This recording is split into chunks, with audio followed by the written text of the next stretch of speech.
అనకుండా లాటరీ కొట్టిన సిన్నోడా సిట్టి నీది సిరుగుతుందేమో చూడర బుల్లోడా మూసుకొని కూసోకుండా కాలం వేసావు పప్పు కాడా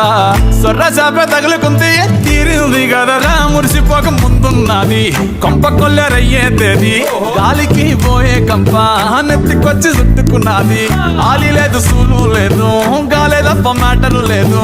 ఏది ఏమైనా గాని ఇల్లు గాని కట్టేలేదు ఇల్లన్నా ఇల్లాగైతే ఎల్లాగన్నా స్టోరీ మళ్ళీ రిపీట్ నా కోరి దెబ్బకు మళ్ళీ నువ్వు తానా తందానా ఇల్లన్నా ఎట్లా నీకు చెప్పాలన్నా తెలిసి తెలియక